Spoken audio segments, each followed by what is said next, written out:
আসসালামু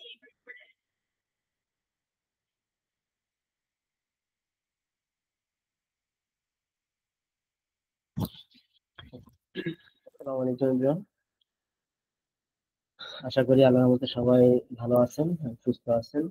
তো বরাবরের মতোই এআইডি একাডেমি থেকে যে আমাদের রেগুলার সেমিনার গুলো হয়ে থাকে, তার মধ্যে আজকে একটি গুরুত্বপূর্ণ একটা সেমিনার, সেটা হচ্ছে আপনার আইএফআরএস 18 এবং ফাইন্যান্সিয়াল রিপোর্টিং এটার ইম্প্যাক্টটা কি, সেটার উপরে বেস করে হচ্ছে আজকের ফুল সেশন। তো আইএফআরএস 18 এটা খুবই ইম্পর্টেন্ট এবং তাৎপর্যপূর্ণ আমাদের কাছে, যে অ্যাকাউন্টেন্ট আমরা যারা ফাইন্যান্সিয়াল রিপোর্টিং এর কাজগুলো করে থাকি, ফাইন্যান্সিয়াল স্টেটমেন্ট প্রিপারেশন করে থাকি, তাদের ক্ষেত্রে সবার ক্ষেত্রে আপনার আইএফআরএস 18টা অনেক মানে গুরুত্বপূর্ণ। এবং আইএফআরএস 18 এর আরেকটা বিষয়, সেটা হচ্ছে আমরা যখন IS1 আমরা পড়াশোনা করি, অর্থাৎ অ্যাকাউন্টিং স্ট্যান্ডার্ডের যে প্রথম যে স্ট্যান্ডার্ড, এটা হচ্ছে আপনার IS1। সেটা মূলত আহ, আমাদের সামনে 1973 সালের পরে আমাদের কাছে আসছিল। সেটা হচ্ছে আপনার just preparation of financial statement, অর্থাৎ ফাইন্যান্সিয়াল স্টেটমেন্টের যে প্রেজেন্টেশনটা, ওই প্রেজেন্টেশনের উপর বেস করে হচ্ছে মূলত ISN IFRS টা এটা আসছিল, IS1। তো একটা জিনিস গুরুত্বপূর্ণ, সেটা হচ্ছে মূলত IS এন্ড IFRS দুই ধরনের হয়ে থাকে, বা তিন ধরনের বলা যায়, কিন্তু মেইনলি দুই ধরনের এরকম, যেটা হচ্ছে আপনার একটা হচ্ছে আপনার প্রেজেন্টেশন, তারপর হচ্ছে রিকগনিশন, তারপর হচ্ছে মেজারমেন্ট, এই রিলেটেড হচ্ছে আপনার IS IFRS। অর্থাৎ কোনো ট্রানজাকশনের মেজারমেন্ট কি হবে, বা কত টাকা আপনার প্রেজেন্ট করতে হবে, কত টাকা রিকগনিশন করতে হবে, এই রিলেটেড IS IFRS আছে। আরেকটা IS IFRS আছে, সেগুলো হচ্ছে আপনার ডিসক্লোজার রিলেটেড।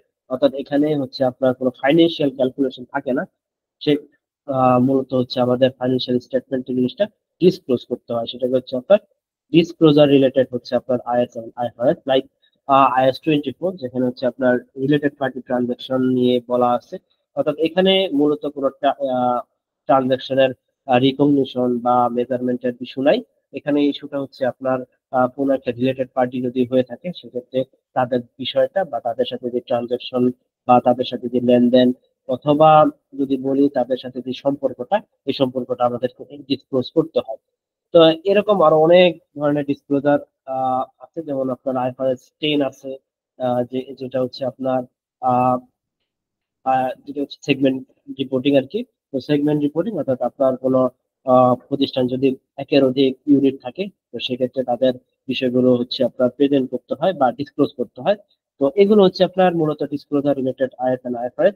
আর বাকি অন্য অনেক বেশি আছে, সেগুলো হচ্ছে আপনার কোনো ট্রানজাকশন হচ্ছে আমি রিকগনিশন কিভাবে করবো, মেজারমেন্ট কিভাবে করবো, বা ফাইন্যান্সিয়াল স্টেটমেন্টের প্রেজেন্ট কিভাবে করবো, লাইক আপনার IFRS 15 আমরা জানি মোস্ট পপুলার, সেটা হচ্ছে আপনার রেভিনিউ রিকগনিশন যে বিষয়টা, সেটা। তারপর হচ্ছে আপনার IFRS 16 লিজ রিলেটেড আপনার অ্যাকাউন্টিং স্ট্যান্ডার্ড। তো আমরা যেটা জানি সেটা হচ্ছে আপনার আমাদের যে স্ট্যান্ডার্ড অ্যাকাউন্টিং স্ট্যান্ডার্ড গুলো ছিল, সেগুলো হচ্ছে আপনার ISB হচ্ছে প্রথমে আসতো। তো এটা পাবলিশ করতে হচ্ছে আপনার ইন্টারন্যাশনাল অ্যাকাউন্টিং স্ট্যান্ডার্ড কমিটি। তো কমিটি বিলুপ্ত হওয়ার পরে আসে হচ্ছে আপনার ইন্টারন্যাশনাল অ্যাকাউন্টিং স্ট্যান্ডার্ড বোর্ড। তো ইন্টারন্যাশনাল অ্যাকাউন্টিং স্ট্যান্ডার্ড বোর্ড যখন নতুন নতুন আরো অ্যাকাউন্টিং স্ট্যান্ডার্ড নিয়ে আসে, সেগুলোর নাম হয় হচ্ছে আপনার IFRS। আর আরেকটা বিষয়, সেটা হচ্ছে আপনার ইন্টারন্যাশনাল অ্যাকাউন্টিং স্ট্যান্ডার্ড বোর্ড যেটা আছে, সেটা এর আগের যে কমিটির যে গুলো, এগুলোকে বিলুপ্ত করে নাই। কারণ হচ্ছে আপনার যেহেতু আপনার নতুন একটা বোর্ড, এবং এগুলো যদি বিলুপ্ত করে দেয়, সেক্ষেত্রে আপনার নতুন স্ট্যান্ডার্ড তারা এত দ্রুত সময় নিয়ে আসতে পারবে না। তো যেটা ওরা করে, সেটা হচ্ছে গুলোই রেখে দেয়, কিন্তু এখন থেকে নতুন যেই স্ট্যান্ডার্ড গুলো আসবে, সেগুলো IFRS নামে আসবে। এবং যদি IFRS এর সাথে যদি যদি কনফ্লিক্ট হয়, সেক্ষেত্রে হচ্ছে আপনার IFRS টাকে ফলো করা হবে, এবং টাকে বিলুপ্ত করা হবে বা ইনএক্টিভ করা হবে। এভাবে আস্তে আস্তে একটা সময় যে আপনার আর থাকবে না, আপনার সবকিছু হয়ে যাবে IFRS। তো এরকমই একটা স্ট্যান্ডার্ড, সেটা হচ্ছে আপনার IS1। IS1টা এখন বিলুপ্ত হয়ে যাবে আপনার IFRS এর 18 এর মাধ্যমে। অর্থাৎ IS 1 যে পারপাস সার্ভ করতো IFRS 18 সেম পারপাস সার্ভ করবে, এবং সেটা না, আরো কিছু এক্সট্রা আপনার রিকোয়ারমেন্ট এখানে তারা দিয়েছে। তো সেগুলো আমরা সামনে ধাপে ধাপে দেখবো। তো থ্যাংক ইউ এভরিওয়ান, আপনাদের এত ইম্প্যাক্টফুল একটা সেশনে যোগদান যোগদান করানোর জন্য আমি অ্যানাউন্স করলাম। সেখানে আপনারা যারা এখানে যুক্ত হয়েছেন। তো আমরা আহ, সামনে একটা ঘন্টা আমরা এই IFRS 18 সম্পর্কে আলোচনা করব, এবং আশা করি আপনারা এখান থেকে একটা ভালো একটা নলেজ নিয়ে যেতে পারবেন, এবং IFRS 1 রিলেটেড কোনো মানে সমস্যা আশা করি থাকবে না। এবং আমি বলবো যে আপনারা IFRS 18 পড়বেন, পড়ে হচ্ছে এখান থেকে যে সেমিনারটা হবে সেমিনার থেকে নলেজ দিবেন, নোট করবেন, নোট করার পরে আপনারা IFRS 18 এর যে ফুল বিষয়টা ভার্সনটা আপনারা নিজেরা একটু পড়বেন। পড়লে আপনাদের মাথায় জিনিসটা গেঁথে যাবে। চেষ্টা করবেন হচ্ছে, আমি একটা অ্যাসাইনমেন্ট আপনাদের দিব, তো অ্যাসাইনমেন্টটা আপনারা পড়বেন, দেখবেন যে আপনার IFRS 18 আপনাদের জন্য সহজ হয়ে গেছে।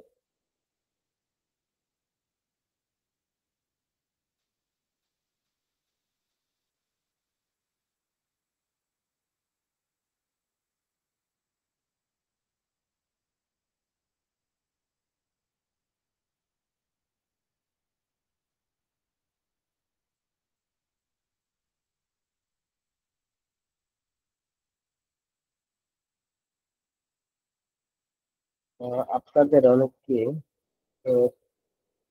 মেইলে আপনাদের লিঙ্ক দেওয়া আছে, তারপর আপনাদের অনেক লিঙ্ক পাবে।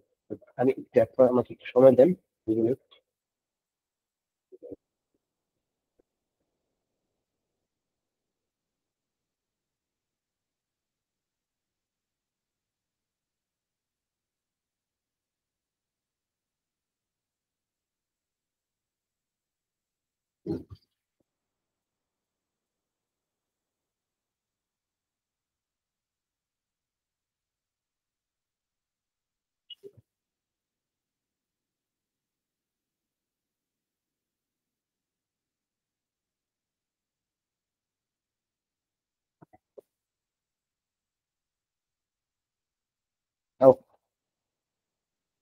তো আমরা আসি প্রথমে, আমরা কন্টেন্ট গুলো দেখি, আমরা আজকে কি কি শিখবো বা কি কি জানবো আজকে।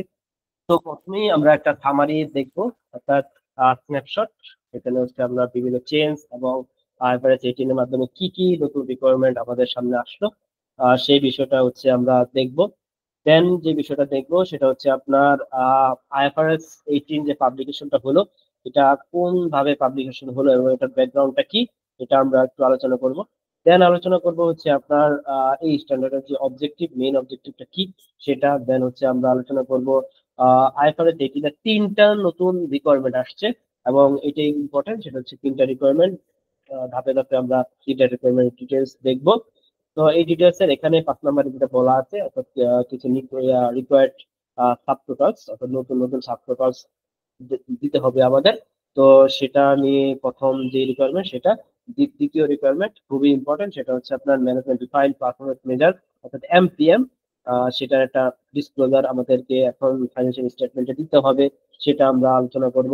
দেন আলোচনা করব হচ্ছে আপনার অ্যাগ্রিগেশন এন্ড ডিসএগ্রিগেশন অফ ইনফরমেশন। এই 3টা রিকোয়ারমেন্ট আমরা ডিটেলসে আলোচনা করব।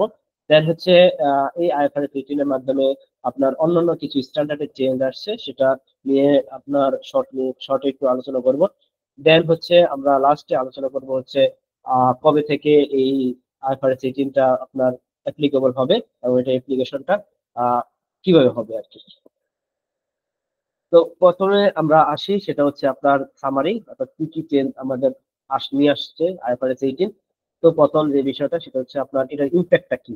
তো ইম্প্যাক্টটা অলরেডি আমি আপনাদের বলেছি, সেটা হচ্ছে আপনার এখন থেকে আর IS 1 থাকবে না যদি আপনি IFRS 18 কে অ্যাপ্লিকেশনে নিয়ে আসেন। তো কিন্তু আপনার যেটা বলা আছে, অর্থাৎ 2027, 1লা জানুয়ারি 2027 এর পরে আর থাকবেই না। ঠিক আছে, এরপরে আপনাকে IFRS 18 অ্যাপ্লিকেবল, অর্থাৎ আপনাকে এটি আপনার ফলো করে আপনাকে ফাইন্যান্সিয়াল স্টেটমেন্ট প্রিপেয়ার করতে হবে। কিন্তু কোনো প্রতিষ্ঠান যদি চায় যে আর্লি অ্যাডপশন করবে, অর্থাৎ এখন থেকে অ্যাডপশন করা শুরু করবে, যদি সে যদি চায় 2000 এই যে 25 থেকে সে IFRS 18 ফলো করতে চায়, সেক্ষেত্রে তারা পারবে। দেন আরেকটা বিষয় সেটা হচ্ছে আপনার আইএফআরএস 18 ইন্ট্রোডিউসেস নিউ রিকোয়ারমেন্টস, অর্থাৎ তিনটা নতুন রিকোয়ারমেন্টস আমাদের সামনে নিয়ে আসছে। সেটা হচ্ছে আপনার কিছু সাব টোটালস এবং ক্যাটাগরি, অর্থাৎ মূলত যে এখানে কাজটা বেশি হয়েছে সেটা হচ্ছে আপনার পিএনএল, অর্থাৎ প্রফিট অ্যান্ড লস যে স্টেটমেন্ট, এই স্টেটমেন্টেই হচ্ছে আপনার মূলত চেঞ্জটা আসছে, প্রেজেন্টেশনের চেঞ্জ আসছে। দেন হচ্ছে আছে সেটা হচ্ছে আপনার নিউ ডিসক্লোজার অন এমডিএ, যেটা হচ্ছে এমপিএম, অর্থাৎ ম্যানেজমেন্ট ডিফাইন্ড পারফরমেন্স মেজার, অর্থাৎ ম্যানেজমেন্টের একটা পারফরমেন্সের বিষয় আছে, সেটা আহ, এখানে ডিসক্লোজ করতে হবে সেটা। দেন হচ্ছে আপনার ইমপ্রুভ এডুকেশন এন্ড ডিসএগ্রিগেশন, সেটা হচ্ছে আপনার সাধারণত আমাদের যেটা আমরা করি সেটা হচ্ছে যে কোনো ট্রানজাকশন যদি আমাদের হয়ে থাকে, আমরা যে হেডিংস সিলেকশন করি ফাইন্যান্সিয়াল স্টেটমেন্টে, এখন এটাকে আরো বেশি কঠোর করা হয়েছে। যেটা হচ্ছে আপনার যে কোনো হেডিংস যদি বা ট্রানজাকশন যদি আপনি চান, আদার এক্সপেন্স আপনি এখন আর দিতে পারবেন না, আপনাকে দিতে হবে হচ্ছে আপনার কোনো একটা এমন হেডিংসে যেখানে হচ্ছে আপনি ওই ট্রানজাকশনটা মোস্টলি হচ্ছে কানেক্টেড বা আপনার ক্যাটাগরির সাথে মিলে বা ক্যারেক্টারিস্টিক্স এর সাথে মিলে, যদি মিলে যায় বা একটু মিলে বেশি মিলে, তো সেক্ষেত্রে হচ্ছে আপনাকে ওই ক্যাটাগরিতেই আপনার এক্সপেন্স বা ইনকামকে বুক করতে হবে আপনাকে। আহ, এটার মেইন যে উদ্দেশ্য সেটা হচ্ছে আপনাকে আদার ইনকাম আদার এক্সপেন্স এটাকে ডিসকারেজ করা হয়েছে।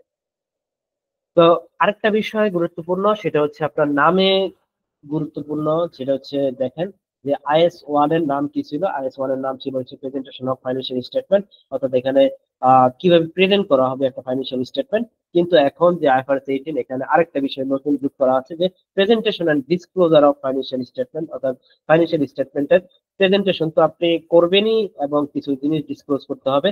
এই ডিসক্লোজার বিষয়টা হচ্ছে আপনার ম্যানেজমেন্ট ডিফাইন্ড পারফরমেন্স মেজার্স। দেন আদার স্ট্যান্ডার্ডের কিছু চেঞ্জ আসছে, সেটা হচ্ছে আপনার IS 8 এর যে টাইটেলটা পুরোপুরি আপনার চেঞ্জ হয়ে গেছে IFRS 18 আসার পরে। দেন আসে হচ্ছে আপনার IS 1, যেটা হচ্ছে কিছু রিকোয়ারমেন্ট আছে, যেটা হচ্ছে প্রভিশন হচ্ছে আপনার IS 8 এ ট্রান্সফার করা হয়েছে। এছাড়াও কিছু অন্যান্য স্ট্যান্ডার্ড যেমন IS 7 ক্যাশ ফ্লো, তারপর হচ্ছে আপনার IS 33 হচ্ছে আপনার ইপিএস, আর একটা হচ্ছে আপনার IS 34, সেটা হচ্ছে আপনার ইন্টারনাল ফাইন্যান্সিয়াল স্টেটমেন্ট। এগুলোর ক্ষেত্রে কিছু চেঞ্জ আসছে। দেন হচ্ছে ইফেক্টিভ ডেট এন্ড অ্যাপ্লিকেশনটা হচ্ছে আপনার এটা 2027-এর 1 জানুয়ারি থেকে একেবারে ম্যান্ডেটরি, সবাইকে মানতে হবে, কিন্তু আর্লি অ্যাডাপশনের সুযোগ আছে। সেটা হচ্ছে আপনার এখন থেকেও যদি কেউ IFRS 18 ফলো করে ফাইন্যান্সিয়াল স্টেটমেন্ট প্রিপেয়ার করতে চায়, সেক্ষেত্রে তারা করতে পারবে। তো আশা করি জিনিসটা আপনার সামারিতে ক্লিয়ার, এবং আমরা ডিটেলস আমরা সামনে করব। এবার প্রথমে যে বিষয়টা আসি সেটা হচ্ছে আপনার IFRS 18 যে আমাদের সামনে আসলো, এটা কিভাবে আসলো। তো প্রথমে এখানে আমি একটু বলে রাখি যে একটা নতুন স্ট্যান্ডার্ড যখন আমাদের সামনে পাবলিশ হয় বা আমাদের সামনে আসে, সেক্ষেত্রে আপনার আমাদের আহ, বা ইন্টারন্যাশনাল অ্যাকাউন্টিং স্ট্যান্ডার্ড বোর্ড কিছু প্রসেস বা স্টেপ ফলো করে। তো এখানেও ব্যতিক্রম নয়, কিন্তু একটা জায়গায় ব্যতিক্রম আছে, সেটা আমি একটু বলি। সেটা হচ্ছে আপনার একটা স্ট্যান্ডার্ড যখন আপনার আমাদের সামনে আসে, সেটা হচ্ছে আপনার 4টা ধাপে আসে। তো 4টা প্রসেস আপনার অতিক্রম করে হচ্ছে একটা স্ট্যান্ডার্ড আমাদের সামনে আসে। প্রথম যেটা আসে সেটা হচ্ছে আপনার প্রজেক্টটা প্ল্যানিং হয়। তারপর হচ্ছে অর্থাৎ এই যে একটা স্ট্যান্ডার্ড যেটা আমাদের জন্য দরকার, আইএস আইএসবি মনে করে যে যে এরকম একটা স্ট্যান্ডার্ড দরকার, সেক্ষেত্রে তারা প্ল্যানিং করে। দেন হচ্ছে তারা ডিসকাশন পেপার কালেক্ট করে। অর্থাৎ ডিসকাশন পেপার বলতে আপনার ইন্ডাস্ট্রি লেভেল, তারপর হচ্ছে আপনার বিভিন্ন একাডেমিশিয়ান থেকে আপনার ডিসকাশন পেপার বা এই রিলেটেড কি করা যায় বা কি হলে ভালো হয়, এই রিলেটেড হচ্ছে আপনার ডিসকাশন পেপার কালেক্ট করে। দেন হচ্ছে আপনার ডিসকাশন পেপার যখন কালেক্ট হয়ে যায়, দেন দেন হচ্ছে আপনার একটা কমিটি গঠন করা হয়। এই কমিটিরা হচ্ছে আপনার এই যে একটা এক্সপোজার ড্রাফট প্রিপেয়ার করে। এক্সপোজার ড্রাফটটাই হচ্ছে আপনার মূলত একটা স্ট্যান্ডার্ড। এই স্ট্যান্ডার্ড এক্সপোজার ড্রাফট কে যখন আপনার এটাকে ড্রাফট হিসেবে পাবলিশ করা হয়, এবং ড্রাফট হিসেবে পাবলিশ করার পরে যদি কোনো কারো অবজারভেশন থাকে বা কোনো রিকোয়ারমেন্ট থাকে, সেক্ষেত্রে এটা চেঞ্জ করা হয়। করার পরে ফাইনালি হচ্ছে আপনার বোর্ডের মাধ্যমে এটা IFRS 18 বা যে কোনো স্ট্যান্ডার্ড পাবলিশ হয়ে থাকে। কিন্তু আমরা যেটা জানলাম সেটা হচ্ছে আপনার 4টা ধাপে হচ্ছে আপনার স্ট্যান্ডার্ড গুলো আমাদের সামনে আসে। কিন্তু এটার ক্ষেত্রে একটু ডিফারেন্স করছে, সেটা হচ্ছে আপনার এখানে কোনো এক্সপোজ ডিসকাশন পেপার নেই নেই অর্থাৎ অর্থাৎ বাইরে থেকে বা ইন্ডাস্ট্রি লেভেলে কোনো ডিসকাশন পেপার তারা কালেক্ট করে নেই। ডিরেক্ট হচ্ছে তারা একটা প্রজেক্ট নিতে, প্রজেক্ট নেওয়ার পরে হচ্ছে আপনার আহ, তারা ভিতর থেকেই কমিটি গঠন করছে, কমিটি গঠন করে তারা নিজেরাই এইটা এক্সপোজার ড্রাফট করে আপনার আমাদের সামনে 2024-এর 9 এপ্রিল এটা পাবলিশ করে দিতে। তো এটা হচ্ছে আপনার মূলত হিস্টোরি, অর্থাৎ আইএফআরএস 18 এর হিস্টোরিটাই হচ্ছে এটা। Then এবার আসি যে এখন যে আমাদের আইএফআরএস 18 আসলো, তো আইএফআরএস 18 আসার ফলে কি কি চেঞ্জ আসলো, অর্থাৎ তিনটা জায়গায় চেঞ্জ আসছে। সেটা হচ্ছে আপনার আহ, এক নাম্বার হচ্ছে রিকোয়ারমেন্ট, নতুন রিকোয়ারমেন্ট আসছে, সেটা হচ্ছে আপনার প্রফিট এন্ড লস স্টেটমেন্ট। আমি যেটা বললাম সেটা হচ্ছে আপনার মূলত আইএফআরএস 18 এর বড় একটা চেঞ্জ আসছে হচ্ছে আপনার statement of profit and loss, যেটা হচ্ছে আমরা সাধারণত লাভ ক্ষতি হিসাব বলে থাকি, সেখানে হচ্ছে আপনার চেঞ্জটা বেশি আসছে। তো এখানে কিছু সাবটোটালস তারা ডিফাইন করে দিতে যে আপনাদের সাবটোটাল এরকমই হতে হবে, এবং কিছু ক্যাটাগরি আমাদের দিয়ে দিছে। তো আমরা একটু সামনে দেখবো যে কি কি ক্যাটাগরি আমাদের সামনে দিয়ে দিছে। দেন হচ্ছে সেকেন্ডলি হচ্ছে আপনার ডিসক্লোজার, অর্থাৎ ডিসক্লোজার আমাদেরকে দিতে হবে, যেটা হচ্ছে আপনার ম্যানেজমেন্ট ডিফাইন পারফরমেন্স মেজার্স, অর্থাৎ ম্যানেজমেন্টের কিছু বলার আছে এরকম টাইপের হচ্ছে আপনার ডিসক্লোজার আমাদেরকে দিতে হবে এখন থেকে।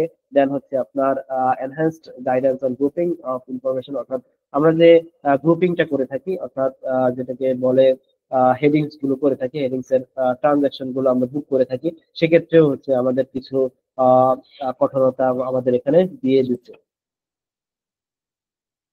এবার আসি, সেটা হচ্ছে আপনার প্রথম রিকোয়ারমেন্ট হচ্ছে আপনার প্রফিট এন্ড লস স্টেটমেন্ট। একটা জিনিস বলি যে IS 1-এ একটা জিনিস আমাদের বলে দিছিল যে আমাদের যে প্রফিট এন্ড লসের যে নামটা, অর্থাৎ টাইটেলটা কি হয়, মানে কি ছিল, সেটা হচ্ছে আপনার স্টেটমেন্ট অফ, মানে স্টেটমেন্ট দিয়ে শুরু হতো, statement of profit and loss accounts and comprehensive income, এই টাইপের একটা টাইটেল আগে দিতে হতো। কিন্তু এখন যে আইফআরএস 18 আমাদের সামনে আসে, সেখানে ধরা বাধা নাই, আপনি প্রফিট এন্ড লস স্টেটমেন্ট লিখতে পারেন, কিংবা statement of profit and loss and comprehensive income এটাও লিখতে পারেন, যে কোনো ভাবে লিখলেও আপনার এখন এটা এখানে আর কোনো ধরা বাধা নেই। বা যেটা আমরা ব্যালেন্স শিটের বেলা, ব্যালেন্স শিট আগে ছিল, তারপরে এটা নতুন করে চেঞ্জ আসার পরে আসছিল হচ্ছে আপনার স্টেটমেন্ট অফ ফাইন্যান্সিয়াল পজিশন।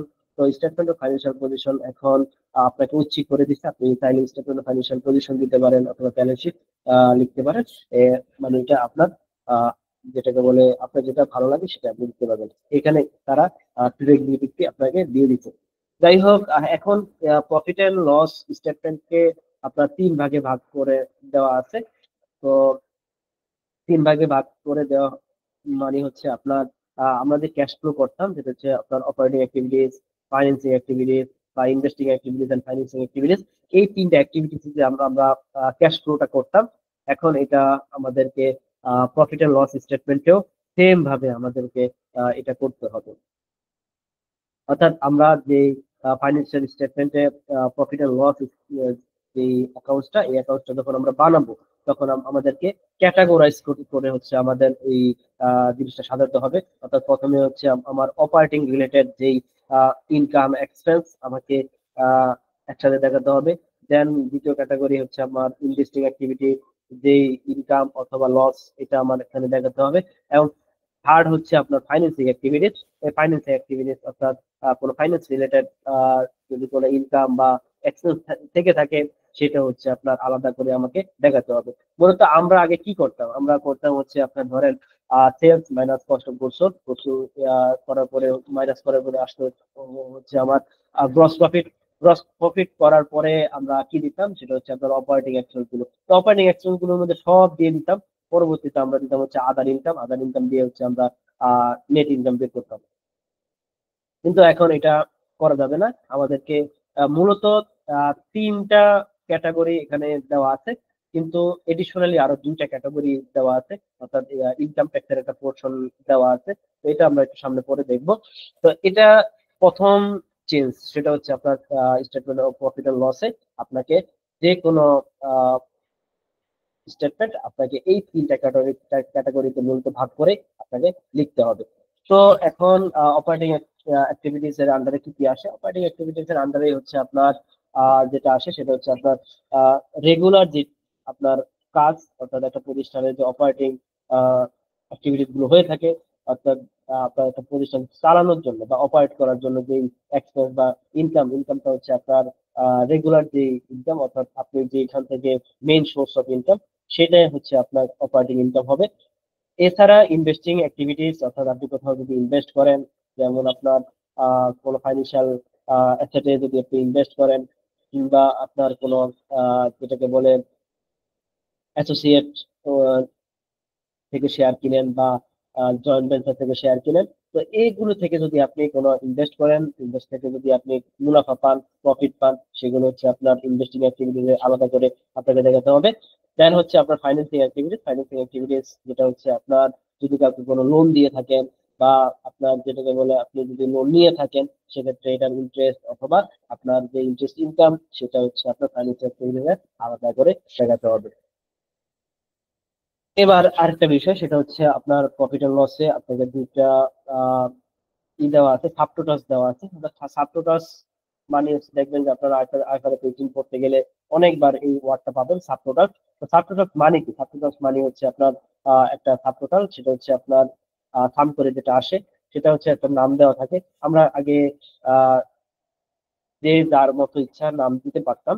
যেমন হচ্ছে আপনার গ্রস প্রফিটের পরে অপারেটিং প্রফিট বিফোর ট্যাক্স অথবা নেট প্রফিট, বা যে কোনো ভাবে আমরা দিতে পারতাম। কিন্তু এখন এটাকে ব্লক করে দেওয়া আছে। সেটা হচ্ছে এখন এখানে আইএফআরএস ডিফাইন করে দিচ্ছে যে আপনাকে এই নামেই হচ্ছে আপনার সাবটোটালসটা ইউজ করতে হবে। তো সাবটোটালসটা ইউজ করতে হবে কি? অপারেটিং প্রফিট, যখন আপনি অপারেটিং অ্যাক্টিভিটির যেগুলো আছে সেগুলো হচ্ছে আপনার যে ইনকাম থেকে যে অপারেটিং এক্সপেন্স থেকে মাইনাস করে যেটা আসবে, সেটা হচ্ছে আপনি অপারেটিং অপারেটিং প্রফিট নামে লিখতে হবে। অর্থাৎ যেই সামটা আসবে, অর্থাৎ সাবটোটাল আসবে, সেটা হচ্ছে আপনার নাম হবে অপারেটিং প্রফিট। অর্থাৎ আপনি যদি লেখেন যে প্রফিট ফ্রম অপারেশন বা অন্য কিছু লেখেন, সেটা আর গ্রহণযোগ্য হবে না। অর্থাৎ এখানে আপনাকে ব্লক করে দিচ্ছে বা ডিফাইন করে দিচ্ছে যে এটার নাম দিতে হবে আপনার অপারেটিং প্রফিট। দেন হচ্ছে আপনার যেটা আছে সেটা হচ্ছে profit before financing and income tax. সেটা হচ্ছে আপনার যখন আপনার ইনভেস্টিং অ্যাক্টিভিটিস যেগুলো আছে, অর্থাৎ এখান থেকে ইনকাম বা লস যদি আপনার যোগ বিয়োগ করেন, সেক্ষেত্রে এইটা থেকে, অর্থাৎ অপারেটিং প্রফিট থেকে যখন এই ইনভেস্টিং অ্যাক্টিভিটিস এর যে ট্রানজাকশন, এই ট্রানজাকশনের অ্যামাউন্ট গুলো বাদ দেওয়ার পরে যে আহ, যেটা হচ্ছে আপনার সামটা আসবে বা সাবটোটাল আসবে, ওটার নাম দিতে হবে হচ্ছে আপনার profit before financing and income tax. তার মানে হচ্ছে এই যে ছাত্রটা, এই ছাত্রটা গুলো হচ্ছে আপনার ডিফাইন করে দিচ্ছে যে এইভাবেই আপনাকে ছাত্রটা দিয়ে হচ্ছে আপনার প্রফিট এন্ড লসটা আপনাকে করতে হবে। তো আমরা যদি একটা এক্সাম্পল দেখি,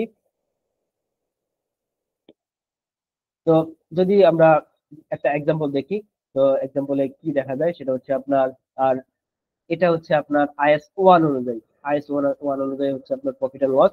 আইএস 1 অনুযায়ী হচ্ছে প্রফিট এন্ড লসটা কি আছে, সেটা হচ্ছে আপনার রেভিনিউ, তারপর হচ্ছে আপনার কস্ট অফ গুডস সোল্ড, এটা থেকে মাইনাস করে এটাকে বলে একটা সাব টোটাল, সেটা হচ্ছে গ্রস প্রফিট। গ্রস প্রফিটটা হচ্ছে আপনার একটা সাব টোটাল। তো গ্রস প্রফিট সাব টোটাল ওটা আপনি আপনার মতো দিতে পারবেন, ওটা আপনি আপনার মতো দিতে পারবেন, ওখানে তারা হাত দেয়নি। অর্থাৎ গ্রস প্রফিট দিতে পারেন, কোনো সমস্যা নেই। বা অন্য নাম যদি আপনাদের থাকে, সেক্ষেত্রে আপনারা ওটা দিতে পারবেন। কিন্তু এর নিচে যখন আসবেন, যে আগে আমরা কি দিতাম, গ্রস প্রফিটের পরে হচ্ছে আদার ইনকাম দিতাম, তারপর হচ্ছে আমরা সেলিং এক্সপেন্স দিতাম, general general and administrative expenses দিতাম, আদার এক্সপেন্সেস দিতাম, ফাইন্যান্স কস্ট দিতাম। অর্থাৎ এখানে এর ভিতরে সব কিছু আমরা এনে তারপর আমরা কি বের করতাম? Profit before tax. তারপর হচ্ছে ইনকাম ট্যাক্সটা মাইনাস করতাম, মাইনাস করার পরে হচ্ছে আপনার profit for the year from continuing operation. তারপর হচ্ছে কন্টিনিউ অপারেশন যদি থাকে বা ডিসকন্টিনিউ অপারেশন যদি থাকে, সেক্ষেত্রে হচ্ছে আপনার এটা দিতাম। দেন হচ্ছে প্রফিট ফর দ্য ইয়ার বা নিট প্রফিট আমরা দিতাম। এটা হচ্ছে আপনার আইএস 1 অনুযায়ী, যেখানে আমাদের কোনো ধরা বাঁধা কিছু ছিল না। যেটা হচ্ছে আপনার আমরা যে কোনো ভাবে আমরা একটা প্রফিট এন্ড লস কে প্রেজেন্ট করতে পারতাম। তো এবার যেটা আসছে, এখানে যে ছাত্রটা আপনারা দেখতে পাচ্ছেন যে প্রফিট বিফোর ট্যাক্স, এই প্রফিট বিফোর ট্যাক্স আপনার ছাত্রটা আর দিতে পারবেন না। এখানে আপনার ক্যাটাগরাইজ করতে হবে, ক্যাটাগরাইজ করে হচ্ছে আপনাকে স্টেটমেন্টটা দিতে হবে। যেমন এইবার আসি যে এটার আইএফআরএস 18 এর ভার্সনটা কি হবে। তো এই যে আইএফআরএস 18 এর ভার্সনে দেখেন যে আপনার ক্যাটাগরিজ গুলো দেখেন যে আমাকে অপারেটিং ক্যাটাগরি, তারপর হচ্ছে investing category, financing category, income taxes, তারপর ডিসকন্টিনিউড অপারেশন, এইভাবে আপনার আমাকে আহ ভাগ করতে হয়েছে বা ক্যাটাগরাইজ করতে হয়েছে। দেখেন যেটা হচ্ছে আমার কি 5টা ক্যাটাগরি আছে আমার এখানে। তো 5টা ক্যাটাগরি কি, যেটা হচ্ছে আপনার operating, investing, financing, income tax, then হচ্ছে আপনার ডিসকন্টিনিউড অপারেশন। যদি ডিসকন্টিনিউড অপারেশনের বিষয়টা থাকে তাহলে হবে যেটা হচ্ছে আইএফআরএস 5 কভার করে। তো এবার দেখি যে আমার revenue from sale of goods, সেখান থেকে আমি মাইনাস করবো হচ্ছে cost of goods sold. Cost of goods sold minus করার পরে গ্রস প্রফিট। গ্রস প্রফিট এখানে আমাদের আইএফআরএস 18 কোনো ধরাবাধা কিছু চাই নেই, গ্রস প্রফিটই দিতে হয় আসলে, এর ভিন্ন কোনো নাম থাকে না। এটা একটা সাব টোটাল। তো এটা এখানে আইএফআরএস 18 কাজ করে নাই, কারণ হচ্ছে গ্রস প্রফিটের আসলে বিকল্প কোনো নাম আসলে নাই। তো যার কারণে হচ্ছে আপনাকে বাধ্য হয়ে গ্রস প্রফিট দিতে হবে। এবার যেটা আছে সেটা হচ্ছে দেখেন অপারেটিং ক্যাটাগরির মধ্যে আমার অপারেটিং অ্যাক্টিভিটি গুলো আছে। যেমন আমার দেখেন যে আদার ইনকাম, আদার ইনকাম যদি থেকেও থাকে ওখানে আমাকে রিক্লাসিফাই করতে হবে যে কোনগুলো অপারেটিং অ্যাক্টিভিটিস, কোনগুলো ইনভেস্টিং, কোনগুলো ফাইন্যান্সিং এর। তো এখানে আমার যেটা আসে সেটা হচ্ছে আপনার আদার অপারেটিং ইনকামের আমি দিতে হবে। তারপর হচ্ছে সেলিং এক্সপেন্স, এটা অবশ্যই অপারেটিং অ্যাক্টিভিটিস এর অংশ। তারপর হচ্ছে আপনার general administrative expense, research and development expense, goodwill, যে ইম্পেয়ারমেন্ট লস, তারপর হচ্ছে আপনার আদার অপারেটিং এক্সপেন্সেস। তো এগুলো হচ্ছে আপনার অপারেটিং অ্যাক্টিভিটিস। এই এক্সপেন্স গুলো যখন আপনি মাইনাস করবেন, মাইনাস করে যেটা আসে সেটা হচ্ছে আপনার এই যে দেখেন অপারেটিং এক প্রফিট। এটা একটা সাব টোটাল, ঠিক আছে। তো সাব টোটাল কথাটা একটু মনে রাখবেন, কারণ হচ্ছে যখন আমরা এমপিএম যখন আমরা পড়বো তখন আমাদের সাব টোটালটা কাজে লাগবে। তো এই যে দেখেন যে আপনার অপারেটিং প্রফিট, এটা একটা সাব টোটাল, তাহলে এই সাব টোটালের নামটা কি কি হবে, আমার অপারেটিং প্রফিট হবে। অর্থাৎ যেটা আমাকে আহ মানে ডিফাইন করে দিছে যে তোমাকে এই নামেই এই সাবটোটালটা রাখতে হবে। দেন হচ্ছে আমার ইনভেস্টিং অ্যাক্টিভিটি যদি থাকে, যেমন share of profit or gain on disposal of associates and joint venture, বা আদার কোনো ইনভেস্টিং অ্যাক্টিভিটিস এর কোনো যদি প্রফিট বা লস থাকে সেক্ষেত্রে ওইটা আমি প্লাস মাইনাস করে আমার কি হবে, এটা আরেকটা সাবটোটাল হবে। তো এই সাবটোটালের নামটা কি হবে, এই সাবটোটালের নামটা হবে হচ্ছে আপনার profit before financing and income taxes. তো এই নামেই আপনাকে দিতে হবে, অর্থাৎ এর নামের বাইরে আপনাকে দেওয়ার কোনো সুযোগ নাই, ঠিক আছে। তো এর বাইরে দেওয়ার কোনো সুযোগ নাই, আপনাকে এই নামে হচ্ছে আপনি রাখবেন। দেন হচ্ছে এবার ফাইন্যান্সিং অ্যাক্টিভিটিস, ফাইন্যান্সিং অ্যাক্টিভিটিস এর সাথে আপনারা এটা রাখবেন। অর্থাৎ ফাইন্যান্সিং রিলেটেড কোনো ইনকাম বা এক্সপেন্স যদি থেকে থাকে সেক্ষেত্রে হচ্ছে আপনার এখানে এটা দিবেন। দেওয়ার পরে হচ্ছে আপনার প্রফিট বিফোর ইনকাম ট্যাক্স। তো প্রফিট বিফোর ইনকাম ট্যাক্স যেটা থাকবে সেটা, এটাও একটা সাব টোটাল। তো এটাও একটা সাব টোটাল, কিন্তু এটা এখানে বলে দেয়নি যে এটা প্রফিট বিফোর ইনকাম ট্যাক্স দিবেন বা অন্য কিছু দিবেন। আপনার ইচ্ছা, আপনি চাইলে দিতে পারেন যে কোনো। তারপর হচ্ছে আপনার ইনকাম ট্যাক্স এক্সপেন্সটা এখানে রাখবেন। দেন হচ্ছে profit for the year from continuing operation. তারপর হচ্ছে যদি ডিসকন্টিনিউ অপারেশনের কোনো লস থাকে সেক্ষেত্রে এটা আপনি দিবেন। তারপর হচ্ছে আপনার এখানে প্রফিট ফর দ্য ইয়ার বা নেট প্রফিট আপনি এখানে দিবেন। এটা একটা কি সাব টোটাল। অর্থাৎ সাব টোটাল নেট প্রফিট বা প্রফিট ফর দ্য ইয়ার এই নামে দিতে পারেন। এখানে তারা ডিফাইন করে দেয়নি কোনটা আপনি দিবেন। কিন্তু ব্যাপারটা হচ্ছে আপনাকে এই যে অপারেটিং প্রফিট এবং profit before financing and income tax, এই দুইটা হচ্ছে আপনার ডিফাইন করা, এই নামে হচ্ছে আপনাকে দিতে হবে। তো এই হচ্ছে আপনার আইএফআরএস 18 অনুযায়ী হচ্ছে আপনার পিএনএল এর যে প্রেজেন্টেশনটা, এই প্রেজেন্টেশনটা এইভাবে আপনাকে দিতে হবে। তো এটা একটা বিষয়। আপনার আরেকটা বিষয় হচ্ছে এটার আসলে আহ, মহত্বটা কি, এটার যে ইম্পর্টেন্স সেটা হচ্ছে আপনার আপনি যাতে ক্যাশ ফ্লোর সাথে এটাকে লিঙ্ক করাতে পারেন আপনার পিএনএল টাকে। কারণ হচ্ছে আমরা যখন ক্যাশ ফ্লোর সাথে বা ক্যাশ ফ্লো অ্যানালাইসিস করতে যাই সেক্ষেত্রে হচ্ছে আমাকে আহ, দেখতে হয়, নোটস দেখতে হয়। তো নোটস দেখে দেখে হচ্ছে আমার অ্যামাউন্ট গুলো বের করতে হয়। কিন্তু এখন যখন পিএনএল যখন এরকম হয়ে যাবে তখন আপনি ক্যাশ ফ্লোর সাথে সরাসরি আপনার লিঙ্ক আপ করে আপনি অ্যানালাইসিস করতে পারবেন। এবার কিছু আপনার এক্সেপশন আছে। এক্সেপশন বলতে আপনার কিছু আছে ইনভেস্টিং ক্যাটাগরি, ফাইন্যান্সিং ক্যাটাগরি, যেগুলো মূলত অপারেটিং অ্যাক্টিভিটিস। যেমন আপনার ব্যাংকের ক্ষেত্রে, ব্যাংকের ক্ষেত্রে হচ্ছে আপনার যে ইন্টারেস্টটা এটা কিন্তু হচ্ছে আপনার আহ, মূলত তাদের মানে অপারেটিং ইনকাম। সেক্ষেত্রে আপনার ডিফারেন্ট আসবে, সেটা হচ্ছে তাদের ইনকামটা আসবে হচ্ছে অপারেটিং অ্যাক্টিভিটিতে চলে আসবে। তারপর হচ্ছে আপনার যেমন ইনভেস্টিং, যেমন রিয়েল এস্টেট কোম্পানি গুলো যেখানে তারা ইনভেস্ট করে ইনকাম করে, সেক্ষেত্রে এগুলো হচ্ছে তাদের অপারেটিং, তো অপারেটিং ক্যাটাগরিতেই চলে যাবে। এটা হচ্ছে একটু ডিফারেন্ট। ব্যাংক এবং ইন্স্যুরেন্স এগুলো। এবার আসে সেটা হচ্ছে আপনার ফরেন এক্সচেঞ্জের যে ডিফারেন্স বা আমরা যে আইএস 21 এর যে এক্সচেঞ্জ গেইন এন্ড লস হয় অর্থাৎ ফরেন কারেন্সির জন্য, সেগুলো হচ্ছে আমরা কোন ক্যাটাগরিতে রাখবো। তো আমরা এটা IFRS 18 বলে দিছে যে আপনার যেই ক্যাটাগরির মানে আহ, যে হেডিংসটা, যেমন আমি যদি বলি যে সেলস এর যে অ্যাকাউন্ট রিসিভেবল, আপনি যদি আপনার বাইরে সেল করেন সেক্ষেত্রে যদি তার রিসিভেবল থাকে, তাহলে রিসিভেবলের যে গেইন এন্ড লস হবে যখন আপনার সেটেলমেন্ট হবে ডলারের যেই ওঠানামায়, সেটা আপনি ক্যাটাগরি অপারেটিং ক্যাটাগরিতে দিবেন আর কি। কেন অপারেটিং ক্যাটাগরিতে দিবেন? কারণ হচ্ছে রিসিভেবল এই জিনিসটা আসছে হচ্ছে সেলস সেলস থেকে। তো সেলস হচ্ছে আমার কি অপারেটিং অ্যাক্টিভিটিস বা অপারেটিং অ্যাক্টিভিটিস এর অংশ, সেক্ষেত্রে এইটার গেইন এন্ড লস নাম হচ্ছে কি আপনার অপারেটিং অ্যাক্টিভিটিস এর মধ্যে। আরেকটা জিনিস যদি আমি দেখি যে ধরেন আপনি ফরেন কোম্পানিকে লোন দিচ্ছেন, তো এটা কোন অ্যাক্টিভিটিস যাবে? এটা যাবে হচ্ছে আপনার যে ফাইন্যান্সিং অ্যাক্টিভিটিস যখন আপনার সেটেলমেন্ট করবেন, সেক্ষেত্রে যদি আপনার ওঠানামা হয় সেক্ষেত্রে ওইটার যে গেইন এন্ড লস সেটা দিবেন হচ্ছে আপনার ফাইন্যান্সিং অ্যাক্টিভিটিস এর মধ্যে। এছাড়াও আপনার fair value gains and losses on derivatives, অর্থাৎ ডেরিভেটিভস এর যে বিষয়টা সেটা হচ্ছে আপনার IFRS 9 যেটা আমাদের কভার করছে। তো সেই ক্ষেত্রে যদি আপনার গেইন এন্ড লস লস হয়ে থাকে, সেক্ষেত্রে আপনার যদি ফাইন্যান্সিং এর অংশ থাকে সেক্ষেত্রে আমার ফাইন্যান্সিং অ্যাক্টিভিটিস এর আন্ডারে যাবে গেইন এন্ড লস। তারপর হচ্ছে আপনার যদি ইনভেস্টিং অ্যাক্টিভিটিস এর মধ্যে থাকে সেক্ষেত্রে ওইটা যাবে হচ্ছে আমার যেটাকে বলে ইনভেস্টিং অ্যাক্টিভিটিস এর মধ্যে। তারপর হচ্ছে আপনার কিছু হাইব্রিড কন্ট্রাক্ট থেকে থাকে, তো হাইব্রিড কন্ট্রাক্ট গুলো হচ্ছে আপনার IFRS 9 অনুযায়ী হাইব্রিড কন্ট্রাক্ট গুলো আমাদের হয়। যেমন আপনার অনেক কন্ট্রাক্ট হয়ে থাকে যেগুলো হচ্ছে আমার শেয়ার প্লাস হচ্ছে আমার লোন বা বন্ড এই এই রিলেটেড। তো অর্থাৎ একটা কন্ট্রাক্টের মধ্যে দুই ধরনের আমার লেনদেন থাকে। তো সেক্ষেত্রে ওটার যে গেইন এন্ড লস, ওটা আমাকে ভাগ করে আমাকে ইনভেস্টিং এন্ড ফাইন্যান্সিয়াল ইনস্টিটিউশনের মধ্যে আবার রাখতে হবে।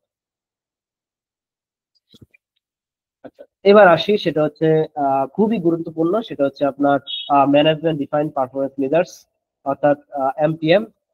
তো এটা এখন আমাকে IFRS 18 বলে দিতে যে আপনাকে এই যে এমপিএম বা ম্যানেজমেন্ট ডিফাইন্ড পারফরমেন্স মেজার্স কে আপনার ফাইন্যান্সিয়াল স্টেটমেন্টে ডিসক্লোজ করতে হবে।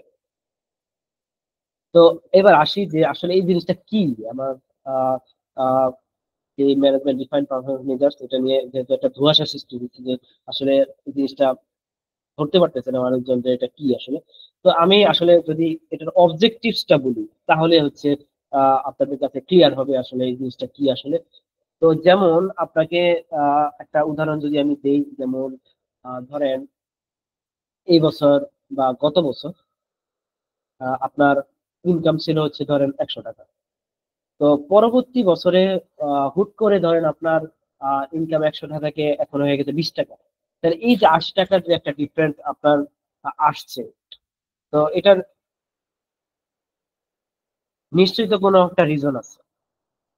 তো এই যে রিজনটা, তো এই রিজনটা আপনার আগে যে ফাইন্যান্সিয়াল স্টেটমেন্টে আসলে বলার কোনো ওয়ে ছিল না যে এটা কেন এই একটা বড় ডিফারেন্স আসলো।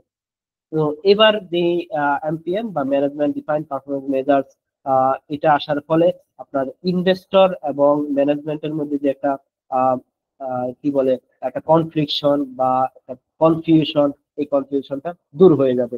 এটা কিভাবে দূর হবে? ধরেন আপনার 20 টাকা কেন কমে গেল, কেন কমে যাওয়ার একটা মেন কারণ হচ্ছে ধরেন গত বছরে আপনি একটা ট্যাক্স পেনাল্টি আপনার হলো। তো ট্যাক্স পেনাল্টি যদি আপনার ধরেন আপনি একটা কোনো ভুল করলেন, হ্যাঁ, তো আপনি ভুল করলেন, তো গত বছরে ধরেন আপনার কোনো ট্যাক্স পেনাল্টি ছিল না, কিন্তু ওই গত বছরের আপনার যেই ট্যাক্স রিটার্নের উপরে ভিত্তি করে ধরেন এই বছর আপনাকে একটা বিগ অ্যামাউন্ট ধরেন 60 টাকার মতো একটা আহ আহ, যেটাকে বলে পেনাল্টি দিয়ে ফেলছে। তো এই যে 60 টাকা, এই 60 টাকা তো আপনি ইনকামের সাথে মাইনাস করবেন। তো এই যে মাইনাস করবেন, তো মাইনাস করলে আপনার ইনকামটা এখন হয়ে গেছে ধরেন 20 টাকা। তো এই যে ডিফারেন্স, বড় একটা ডিফারেন্স, 80 টাকার একটা ডিফারেন্স গ্যাপ, এই গ্যাপটাকে আপনি এখন IFRS 18 ম্যানেজমেন্টকে সুযোগ দিচ্ছে কিছু বলার, যে আমি কিছু বলতে চাই, হ্যাঁ, যে সে একটা আহ, আপনার অ্যাডজাস্টমেন্ট করে দেখাবে যে আমার গত বছর ইনকাম ছিল হচ্ছে আমার ধরেন 80 টাকা, এখন আমার ইনকাম হচ্ছে 20 টাকা। এই যে দুইটার মধ্যে ডিফারেন্স, এই ডিফারেন্সের কারণ হচ্ছে মেইনলি হচ্ছে আমার 60 টাকার মতো আমি একটা এই বছর পেনাল্টি আমার আসছে, বা আমি কোনো বড় ধরনের একটা এক্সপেন্স করছি যেটা সাধারণত আমি কোনো ট্রেন্ডে বা গত 5 বছর 6 বছরে আমি এগুলো করি না। তো এরকম একটা এক্সপেন্স এই মাসে বা এই বছর হয়ে গেছে, যার কারণে হচ্ছে আমার প্রফিটের একটা ডিফারেন্স চলে আসছে। তো এটা যে মানে বলার একটা সুযোগ করে দিচ্ছে হচ্ছে আপনার এই ডিসক্লোজারের মাধ্যমে ম্যানেজমেন্ট, যার কারণে হচ্ছে আপনার ইনভেস্টর এবং ম্যানেজমেন্টের মধ্যে আপনার আরো ভালো কমিউনিকেশন বা ভুল বোঝাবুঝিটা কম হবে আর কি। তো এটাই মূলত এটার উদ্দেশ্য। যেটা আমরা মূলত দেখতাম যে সাধারণত এনুয়াল রিপোর্টে, তো এনুয়াল রিপোর্ট যদি আমরা বিভিন্ন কোম্পানির দেখি, সেখানে দেখবেন যে ডিরেক্টরস রিপোর্ট নামে একটা প্যারাগ্রাফ থাকে। তো ডিরেক্টরস রিপোর্ট নামে যে প্যারাগ্রাফটা সেটা থাকে হচ্ছে আপনার মূলত এনুয়াল রিপোর্টে। কিন্তু এনুয়াল রিপোর্ট আর ফাইন্যান্সিয়াল স্টেটমেন্ট কিন্তু এক না। কারণ হচ্ছে আপনার এনুয়াল রিপোর্ট হচ্ছে আপনার বাহিরের অনেক কথাবার্তা থাকে, বা ইন্টারনাল কথাবার্তা থেকে থাকে, বা এখানে আপনার এক্সপ্লেনেশন দেয় ডিরেক্টররা যে আপনার এই বছরের প্রফিটটা কেন বেশি হলো, বা এই বছরটা কেন কম হলো, বা কোন ধরনের অ্যাবনর্মাল যে আপনার ইভেন্ট গুলো এবার ঘটে গেল, যার কারণে হচ্ছে আপনার ফাইন্যান্সিয়াল স্টেটমেন্টে একটা বড় ধরনের একটা ইম্প্যাক্ট পড়ছে। কিন্তু মেইন বিষয়টা হচ্ছে আপনার এনুয়াল রিপোর্টের যে বিষয়টা, সার্বিক বিষয়টা কিন্তু অডিট হয় না। ঠিক আছে, এটা একটা ম্যানেজমেন্ট কমেন্টারি বা ডাইরেক্টরস রিপোর্টিং থেকে যায়, কিন্তু এখন এটাকে ডিসক্লোজারের মাধ্যমে যখন ফাইন্যান্সিয়াল স্টেটমেন্টে চলে আসছে, তখন হচ্ছে আপনার এখন এটা কি অডিটেড হয়ে যাবে, যেটা আরো রিলায়েবল থাকবে হচ্ছে আপনার ইনভেস্টরদের। তো এটাই হচ্ছে মূলত অবজেক্টিভ। তো অবজেক্টিভ বলাতেই হচ্ছে আপনার এখন আপনারা ইজিলি ধরে ফেলতে পারলেন যে আসলে ম্যানেজমেন্ট ডিফাইন্ড পারফরমেন্স মেজারটা কি। যেটা হচ্ছে সে আমার পারফরমেন্সটা আমি ম্যানেজমেন্টকে আরো ভালোভাবে, ম্যানেজমেন্ট না, ইনভেস্টর বা শেয়ার হোল্ডারকে আমি আরো ভালোভাবে বুঝাবো যে আমার এই কারণে প্রফিটের সমস্যা, ওই কারণে প্রফিটের সমস্যা, এবং এটা যেহেতু ফাইন্যান্সিয়াল স্টেটমেন্টের অংশ হয়ে গেল, এবং এটা অডিটেড থাকবে, এবং এটা অডিটের অংশ হয়ে যাবে।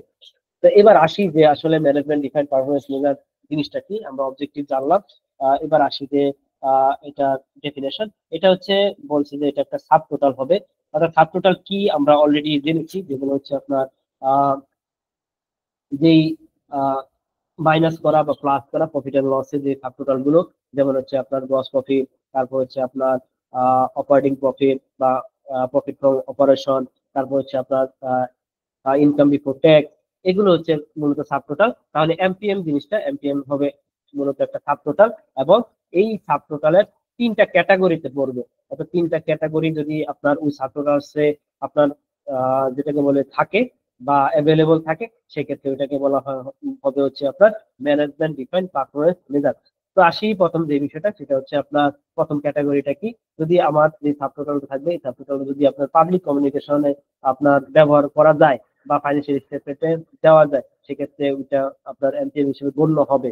তারপরে হচ্ছে আরেকটা বিষয়, সেটা হচ্ছে আপনার আহ যে সাবটোটালটা আমরা দিব, এই সাবটোটালটা যাতে আপনার ম্যানেজমেন্টের যে বিষয়টা, অর্থাৎ ম্যানেজমেন্টের তো কিছু বলতে চায়, ওই বলাটা শেয়ার হোল্ডার বা ইনভেস্টরকে ঠিক মতো আপনার প্রকাশ করতে পারবে।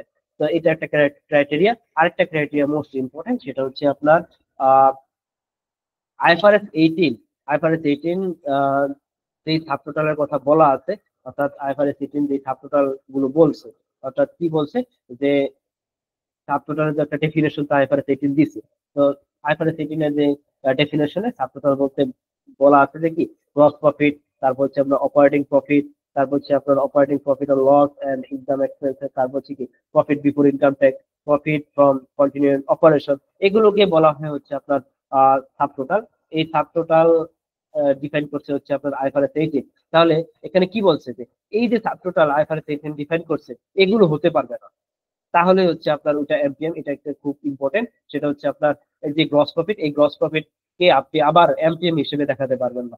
ঠিক আছে, কারণ এটা তো অলরেডি আপনি প্রফিট এন্ড লসে আপনি দেখালেন, কিন্তু আপনাকে এমন একটা সাব টোটাল দিতে হবে যেটা হচ্ছে আপনার এই যে লিস্ট, এই লিস্টের বাইরে থাকতে হবে, কিন্তু ওইটা অবশ্যই একটা সাব টোটাল থাকতে হবে। ঠিক আছে, এবং ওইটা আপনার ম্যানেজমেন্টের যে কথা, এই কথা প্রকাশ করতে পারবেন এবং এটা পাবলিকলি কমিউনিকেশন করতে পারবেন ওটার মাধ্যমে। তো এই যে তিনটা ক্রাইটেরিয়া, এই তিনটা ক্রাইটেরিয়ার মাধ্যমে হচ্ছে আপনার এমপিএম যে ডেফিনেশনটা আপনার গণ্য হবে। এবার আসি যে সাবটোটালস আসলে কি হইতে পারে, ম্যানেজমেন্ট পারফরমেন্স আমরা কি ইউজ করতে পারি। তো সাবটোটালস কি কি থাকতে পারে, যে পারফরমেন্স মেজার্স, অর্থাৎ কি কিসের মাধ্যমে আমরা পারফরমেন্স মেজার্স দেখাতে পারি বা পারফরমেন্স মেজার করতে পারি। যেমন আপনার ফাইন্যান্সিয়াল পারফরমেন্স মেজার্স আছে, নন ফাইন্যান্সিয়াল পারফরমেন্স মেজার্স আছে। তো নন ফাইন্যান্সিয়াল যেগুলো হচ্ছে ফাইন্যান্সিয়াল আপনার যে ইনফরমেশন দেয় না, যেমন হচ্ছে কাস্টমার স্যাটিসফ্যাকশন, তারপর হচ্ছে আপনার এই স্কোর, তারপর নাম্বার অফ নিউ ক্লায়েন্টস। তো এগুলো অর্থাৎ নতুন কোন কাস্টমারের গ্রোথ, এগুলো আপনার নন ফাইন্যান্সিয়াল পারফরমেন্স মেজার্স। তো নন ফাইন্যান্সিয়াল পারফরমেন্স মেজার্স আপনাকে এগুলো থেকে আউটসাইডে রাখতে হবে, কারণ এগুলো হচ্ছে আমার এমপিএম এ আসবে না, ঠিক আছে। কিন্তু ফাইন্যান্সিয়াল পারফরমেন্স মেজার্স এর মধ্যে আপনার যে সাবটোটাল গুলো কি হয়ে থাকে। তো এমপিএম সাবটোটালস এবং আইএফআরএস স্পেসিফাইড যে সাবটোটাল গুলো আমাদের বলেছে। তো আইএফআরএস 18 এর সাবটোটাল কি বলছে, যে অপারেটিং প্রফিট, তার profit before tax, gross profit, এগুলো তো বলে হচ্ছে আপনার আইএফআরএস এর সাবটোটাল। তো আইএফআরএস এর যে লিস্টের সাবটোটাল এটা হতে পারবে না যদি এমপিএম হতে চায়। তাহলে এমপিএম কি হতে পারে, উদাহরণ কি হতে পারে, যেমন আপনার এটার নামটা কি করতে হবে, অ্যাডজাস্টেড গ্রস প্রফিট, এটা একটা এমপিএম হতে পারে, অর্থাৎ এটা একটা সাবটোটালও হতে পারে। এবং এই যে সাবটোটালটা অর্থাৎ অ্যাডজাস্টেড গ্রস প্রফিট, এই জিনিসটা কিন্তু কি আইএফআরএস 18 সাবটোটাল হিসেবে ডিফাইন করে নাই এবং লিস্টে দেয় নাই, ঠিক আছে। গ্রস প্রফিট আছে কিন্তু অ্যাডজাস্টেড গ্রস প্রফিট নাই। তারপর আরেকটা হতে পারে আপনার অ্যাডজাস্টেড ইবিআই টিডিএ, যেটা হচ্ছে earning before income and tax and depreciation and amortisation. তো এটা একটা এক্সাম্পল হতে পারে। তারপর হচ্ছে আপনার অ্যাডজাস্টেড প্রফিট ও লস বা অ্যাডজাস্টেড নেট প্রফিট, অর্থাৎ আপনি অ্যাডজাস্ট করতেছেন কিছুর সাথে, অ্যাডজাস্ট করে যে ইনফরমেশনটা আপনি দিবেন ওটাকে বলা হবে হচ্ছে আপনার এমপিএম, ঠিক আছে। এটা একটা সাবটোটাল হবে। প্লাস হচ্ছে আপনার এটা আপনার আইএফআরএস 18 এর যে লিস্টটা, এই লিস্টের মাধ্যমে দেখানো থাকবে না, যার কারণে হচ্ছে আপনি একটা এমপিএম হিসেবে এটা গণ্য করতে পারবেন ক্রাইটেরিয়া অনুযায়ী। এবং এটার মাধ্যমে আপনি যেহেতু অ্যাডজাস্ট করতেছেন, অ্যাডজাস্টের মাধ্যমে কি একটা তো একটা অ্যামাউন্ট আপনি অ্যাডজাস্ট করবেন না, কিছু অ্যামাউন্ট অ্যাডজাস্ট করবেন। এটার মাধ্যমে আপনি ম্যানেজমেন্টকে বুঝাতে পারবেন যে আপনার এই কারণে হচ্ছে আমার এবারের পারফরমেন্সে সমস্যা হয়েছে বা পারফরমেন্স বাড়ছে, এগুলো আপনি দেখাতে পারবেন।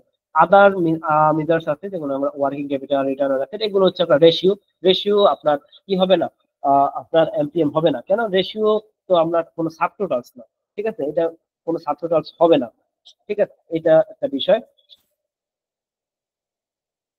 তো এবার আসি যে এমপিএম বা ম্যানেজমেন্ট ডিফাইন্ড পারফরমেন্স মেজার্স এর ডিসক্লোজারে কিভাবে আমাদের দিতে হবে হচ্ছে আপনার রিকনসিলিয়েশনটা দিতে হবে। অর্থাৎ রিকনসিলিয়েশন কি, যেমন আপনার ধরেন আপনার এই বছর কোন একটা এক্সপেন্স, বড় একটা র মেটেরিয়ালস আপনি কিনলেন বাহির থেকে ইম্পোর্টেড, ঠিক আছে, যেটার ভ্যালু অনেক বেশি, যেটা সচরাচর আমাদের হয় না এক্সপেন্স হিসেবে। তো আপনি ধরেন আপনার গ্রস প্রফিটে তো এটা একটা ইম্প্যাক্ট পড়লো। তো গ্রস প্রফিটে যখন ইম্প্যাক্ট পড়লো, তো গত বছরের যে গ্রস প্রফিট, এবারের গ্রস প্রফিটের সাথে আপনি কি করবেন, ওই যে র মেটেরিয়ালস এর অ্যামাউন্টটা, ওই অ্যামাউন্টটা অ্যাডজাস্ট করে দিবেন, যে আপনার এটার কারণে হচ্ছে গ্রস প্রফিটের একটা বড় একটা চেঞ্জ আসছে, এবং ওইটার নাম দিবেন হচ্ছে আপনার অ্যাডজাস্টেড গ্রস প্রফিট। তো এরকম একটা রিকনসিলিয়েশন যেগুলো আমরা উদাহরণের মাধ্যমে দেখবো। তো এই রিকনসিলিয়েশনটা আমাদের দিতে হবে। দেন হচ্ছে আপনার আরেকটা জিনিস দিতে হবে, সেটা হচ্ছে আপনার কেন আপনার এই ম্যানেজমেন্ট ডিফাইন পারফরমেন্স মেজারটা আমি দেখাবো বা দেখালাম। তারপর হচ্ছে আপনার এটা একটা ইম্পর্টেন্ট, সেটা হচ্ছে আপনার অন্যান্য প্রতিষ্ঠান যে এমপিএমটা ইউজ করছে, অর্থাৎ যে সাবটোটালসটা ইউজ করছে, সেটা যে আপনাকে দেখাতে হবে, এটা নট নেসেসারি, আপনি আপনার মতো করে আপনি ছাত্র যেটা বলে এমপিএম ইউজ করবেন। দেন হচ্ছে আরেকটা বিষয় হচ্ছে চেঞ্জ ইন ক্যালকুলেশনের বিষয়টা হচ্ছে, যদি আপনি কোনো সাবটোটাল এমপিএম একটা সিলেক্ট করেন এবং এটা যদি পরবর্তী বছর এগুলো চেঞ্জ করেন আর কি, সেগুলো হচ্ছে এটার রিজনের এক্সপ্লেনেশন দিতে হবে আপনাকে। যেমন আপনি ধরেন প্রথম বছরে আপনি চাইলে 2-3টা এমপিএম ইউজ করতে পারবেন বা সাবটোটাল ইউজ করতে পারেন।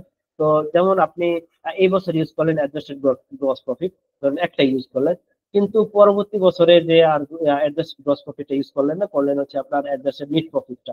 তো এটা কেন চেঞ্জ করলেন, এটার একটা এক্সপ্লেনেশন আপনাকে দেখাতে হবে। তো এবার আসি যে রিকনসিলিয়েশনটা আসলে কিভাবে করতে হয়। রিকনসিলিয়েশনটা দেখেন, এখানে দেখাতে হবে যে আপনার এখানে একজন ধরেন আপনার একটা সাবটোটাল ইউজ করছে, যেটা হচ্ছে আপনার এই অপারেটিং প্রফিট। অর্থাৎ অপারেটিং প্রফিট হচ্ছে আপনার যেটা হচ্ছে আইএফআরএস স্পেসিফাইড একটা সাবটোটাল। এটা তো আপনি ডিরেক্টলি আপনি করতে পারবেন না, এফডিএম ইউজ করতে পারবেন না, এটাকে করতে হবে হচ্ছে অ্যাডজাস্টেড অপারেটিং প্রফিট দিয়ে। তো এখানে আপনার যেটা বলছে, যেটা ধরেন আপনার 49,000, তারপর হচ্ছে আপনার আহ, এখানে বলে দিলেন যে আপনার রিস্ট্রাকচারিং ইন কান্ট্রি এক্স, তারপর হচ্ছে রেভিনিউ অ্যাডজাস্টমেন্ট। তো এটা মূলত হচ্ছে কি, আপনি ধরেন কোন একটা কোম্পানির অ্যাবনর্মাল কোনো ইভেন্ট আপনার ঘটে গেছে, যার কারণে হচ্ছে আপনার পারফরমেন্সে বড় ধরনের চেঞ্জ আসছে। ওটার কি কারণে হচ্ছে মূলত চেঞ্জ আসছে, এবং ওটা যদি না হতো তাহলে হচ্ছে আপনার কি হতো, ওইটাই হচ্ছে আপনি মূলত দেখাতে হবে। যেমন যেটা আমি আপনাদের উদাহরণ দেখালাম, যে ধরেন আপনার গত বছর গ্রস প্রফিট হচ্ছে আপনার 60,000 টাকা, এই বছর আপনার গ্রস প্রফিট হয়ে গেছে 20,000 টাকা।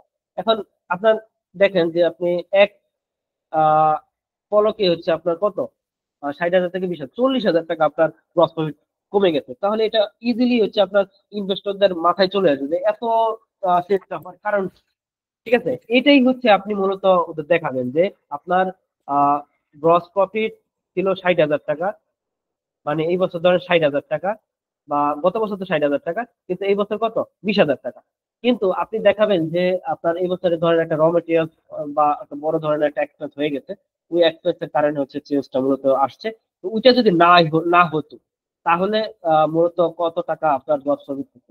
তাহলে ধরেন 20,000 টাকা আপনার সাথে আপনার ওই এক্সপেন্সটা আপনি যোগ করে দেখাবে, দেখালে হচ্ছে আপনার ধরেন আপনার যদি আপনার 30,000 টাকা হয়, তাহলে আপনার গ্রস প্রফিট 50,000 টাকা।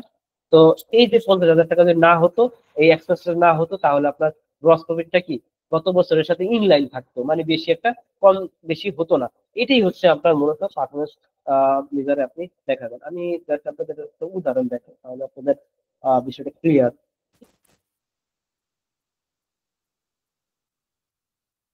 তো যেটা হচ্ছে ধরেন আপনার 2022 আর 2023, আমি ধরি 2023, 2024, 2025, 3 বছরের ধরেন আপনি একটা গ্রস প্রফিট দিলাম।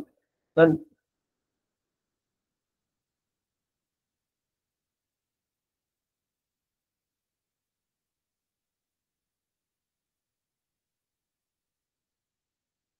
তো এখানে আপনার গ্রস প্রফিট যদি আমি ধরি, ধরেন আপনার 2022-এ ধরেন 1,00,000 টাকা আসছে, 2023-এ ধরেন আপনার 1,10,000 টাকা আসছে। ধরেন 2024-এ এসে ধরেন আপনার এমন একটা এক্সপেন্স হলো, মানে অ্যাবনর্মাল, কখনো হয় না। ঠিক আছে, ধরেন আপনি একটা ইম্পোর্ট করলেন একটা র মেটেরিয়ালস বাহির থেকে, ইম্পোর্ট করলেন, কিন্তু যেটার ভ্যালু ধরেন আপনার 50 টাকা। ঠিক আছে, তো এই যে একটা বড় ধরনের একটা এক্সপেন্সের কারণে এবার ধরেন আপনার গ্রস প্রফিট হয়ে গেছে ধরেন আপনার 40 টাকা, মানে ধরেন কত,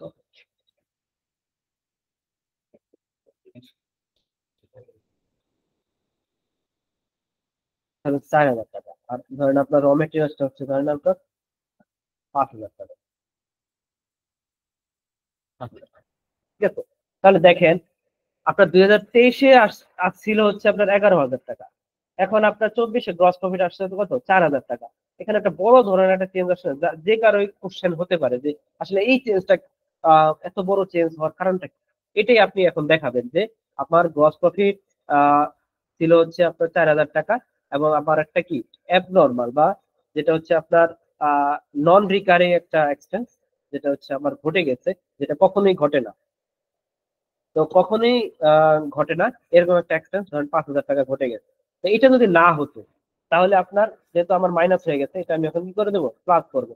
তো এটা যদি না হতো তাহলে আমার গ্রস প্রফিট এখন কত থাকতো, দেখেন গ্রস প্রফিট থাকতো হচ্ছে 9,000 টাকা। তার মানে আমার গ্রস প্রফিটটা কি এত চেঞ্জ ছিল না, শুধুমাত্র এই যে নন রিকারিং যে একটা এক্সপেন্স এই বছর ঘটে গেছে, যেটা কখনোই ঘটে না বা সামনে ঘটার সম্ভাবনা নাই, যার কারণে হচ্ছে আমার এই গ্রস প্রফিটের ওঠানামাটা বেশি হয়েছে। তো এইটাই হচ্ছে আমার অ্যাডজাস্ট করে আপনি দেখাবেন। অ্যাডজাস্ট অ্যাডজাস্ট মানে অ্যাডজাস্টিং গ্রস প্রফিট। তো এটা একটা আপনার এমপিএম হতে পারে। এভাবে হচ্ছে আপনার মূলত এমপিএমটা আপনি আহ, দিবেন, যে আপনার যে কোনো চেঞ্জের কারণে যদি আপনার কোনো বড় ধরনের কিছু হয়ে থাকে, সেক্ষেত্রে এটা অ্যাডজাস্টেড গ্রস প্রফিট দিতে পারেন, বা নেট প্রফিট ইউজ করতে পারেন। নেট প্রফিট যদি ধরেন অপারেটিং এক্সপেন্সে আপনার কোনো একটা নন রিকারিং, যেগুলো আগেও হয় না, পরে হওয়ার সম্ভাবনাও নাই সামনের বছরগুলোতে, সেক্ষেত্রেও হচ্ছে আপনার ওই এক্সপেন্সটার কারণে যদি আপনার যদি বড় ধরনের কোনো চেঞ্জ আসে, ওইটাও আপনি দেখাই দিবেন যে আপনার এটার কারণে হচ্ছে আমার মূলত এই বছর অপারেটিং এক্সপেন্সটা বেশি হয়ে গেছে, মানে কমে গেছে। কিন্তু আসলে মূলত এটা যদি না হতো, এই জিনিসটা যদি না হতো, তাহলে কিন্তু আমার যেই রেগুলার যে প্রফিটটা হয় এরকমই থাকে। ঠিক আছে, এইটাই হচ্ছে আপনার শেয়ার হোল্ডারকে বুঝিয়ে দিল। তো এটা আপনার আগে ছিল না। আগে থাকতো হচ্ছে আপনার ডিরেক্টর যে রিপোর্টটা, ডিরেক্টর রিপোর্টে এটা দেওয়া থাকতো, কিন্তু এখন এটাকে আপনার ফাইন্যান্সিয়াল স্টেটমেন্টে ডিসক্লোজ করতে হবে।